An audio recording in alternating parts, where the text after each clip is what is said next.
Now before I start the video, I have one serious statement to make. The iPhone 11 is an amazing phone to buy in 2023, and let me tell you why.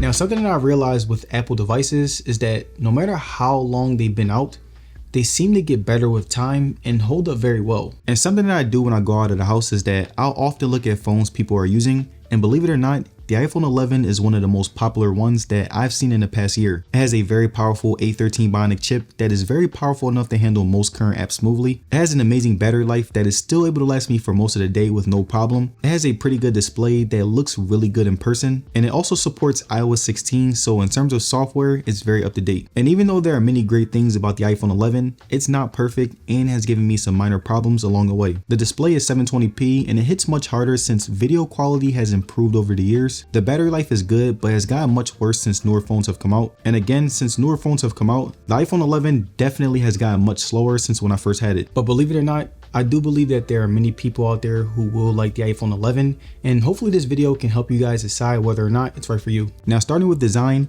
the iPhone 11 has a very round look around the edges while simultaneously having the same front as the iPhone 12. And I really love it since it made me reminisce on the older times of the iPhone. And the rounded sides feel much more comfortable than the boxy sides, like the iPhone 13 or the 14. And on a day-by-day case, it was definitely more comfortable to hold, which made me less likely to drop it. And I also feel like the rounded sides complement my fingers more, and I really like the aesthetic. And besides the bubbly details implemented, the phone looks the exact same as the iPhone 10 and 10R, from the power button, volume rockers and mute switch, all the way down to the speakers, lightning port, and the back is a little different with the two cameras. And mind you, this is the phone where Apple implemented two cameras on regular iPhones. Now, looking at its color, the version that I have is black, and I really think that this is the cleanest black that we've ever seen on an iPhone, especially since the iPhone 11's release. It has the matte black sides along with a true glass back that gives it that right amount of depth and results in a really good looking device. Now, looking at the display, the iPhone 11 has a 6.1-inch liquid retina display that looks just like the iPhone 10R, which means that in terms of visual experience, it's not the best, but still looks pretty good. Whenever I was scrolling through my phone, it looked very sleek. Everything looked nice, the responsiveness was very precise,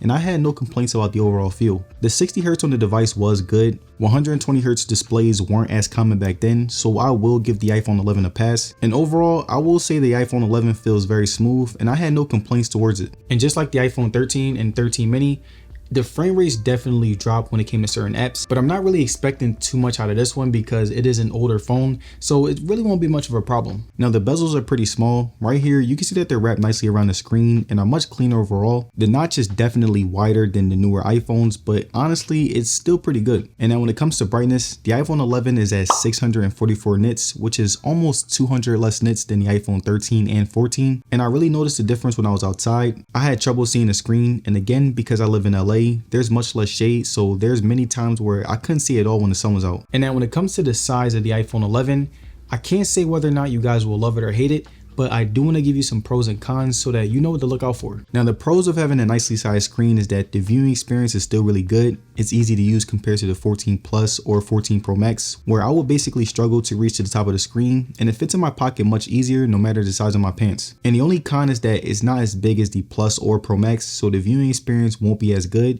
But I feel like the iPhone 11 is not really small and is the perfect size for most people. So in hindsight, there aren't really any true cons. But again, I want to let you guys decide if the pros are worth the purchase because everyone's needs are different. Now, the resolution and viewing experience of the iPhone 11's display is okay at best. It was pretty good back then, but definitely looks worse now. But I can't complain because I was still able to see everything very clearly when watching videos. Playing games on it was very fun, and I wanted to give you guys an idea of what it would look like when I watch something and play a game.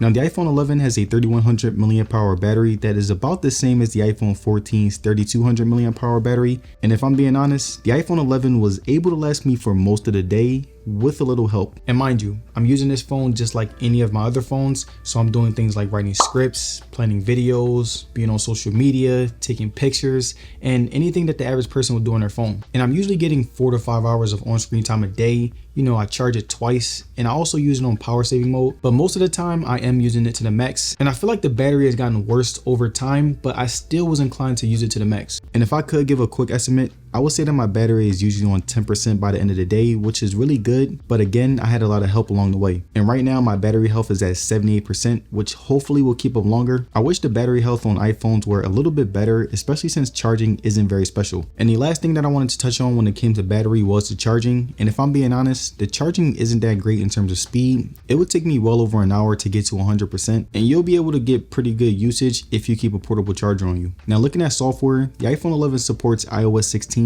and just like on any other iPhone, you have the app drawer that holds and categorizes all your apps. You have the new wallpaper system that is a huge upgrade and feels much smoother on this phone, and you have many more minor things that make the phone feel even sleeker. But just because all of this stuff is designed to be sleeker doesn't mean it'll actually be sleek. Like there were many times where my 11 would freeze on me, and again, it will happen at very important times. Like basically whenever I'm on a time limit or trying to check something, it would pretty much just freeze on me. But besides the frequent freezes, most of the time the software was very smooth and worked very well. It felt just like the 12, and I feel like most of you guys will realize that in terms of software, it's really not that much different from other models. Now I also decided to test out some games on the 11. I played Asphalt 9, which is a game that can really test out the chip, and as you can see, it held up very well, and I didn't get any lags while playing.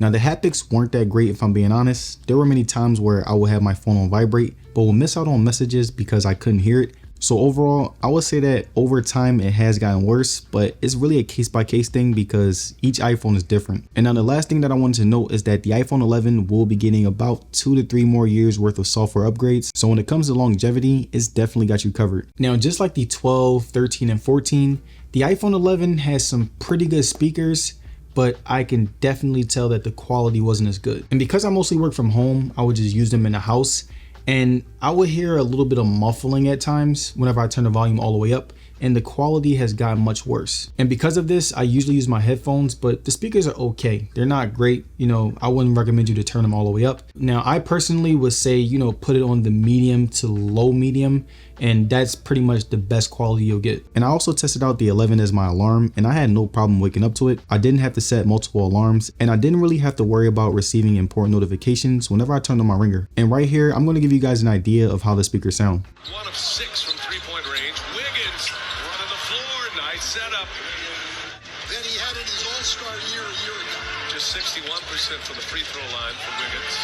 4-point game. Here's Smart now. Three-pointer. He's Now the iPhone 11 has a 12 megapixel main camera along with a 12 megapixel front and 12 megapixel ultra wide, and based on my usage over the past couple of years, I will say that the pictures still look really good. Now starting with zoom modes, the iPhone 11 really only has ultra wide, but it still looks really good and holds up very well today. But one thing that I will say with the ultra wide is that the quality does get dumbed down a bit, but besides that, I found it to be very great, especially since this is an older iPhone. The shutter speed was very good from the start. I decided to test this out by shooting moving cars, and as you can see right here, the camera was able to capture most cars beautifully, no matter how fast they were going, so I was pretty satisfied. Now next up, I wanted to show you guys how the camera performed in different environments, and the first environment that I wanted to test out is the daytime. Now looking at the outside photos, we can see that they have a really great shadow of depth whenever I'm taking pictures of myself along with a nice blur, and this is basically scaled all the way up once I use the portrait mode that Apple has always been pretty good at. I also took some photos of random street objects, the sky, different aspects of nature, and I can honestly say that the iPhone 11 held up very well in these environments, and I'm really impressed. Now taking a look at inside photos, the 11 was able to capture everything very nice, and I found the pictures to be slightly more detailed than previous iPhones in terms of sharpness. Even when I'm taking selfies, you can see how the camera handles already good lighting to produce an overall nicely taken good photo. My skin tone looked really good, and the sharpness was at its peak. Now when it comes to shooting video, the iPhone 11 is easily one of the best older iPhones that you can buy in this price range. You have many different modes and frame rates to choose from, starting from HD all the way up until 4K. And when it comes to frames per second, you have 24, 30, and 60, which are also really good. Now, I prefer to shoot my videos in 4K at 30 frames per second because not only does it look good in 4K, but the 30 frames makes it look smooth. 60 frames is okay, and that's the starter frame rate, but honestly, it's too smooth for me. Now, the video stabilization was really good. I shoot videos with my phone, so whenever I'm shooting my subject, I can use everything handheld, and the movements will be very smooth, which was very impressive. So all in all, I would definitely say that the iPhone 11 has an amazing video camera that'll give you some really good shots.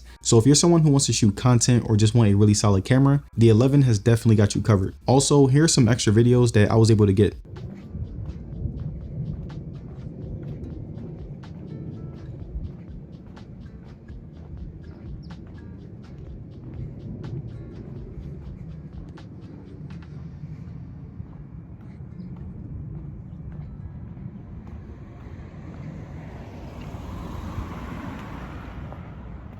So here's the final question.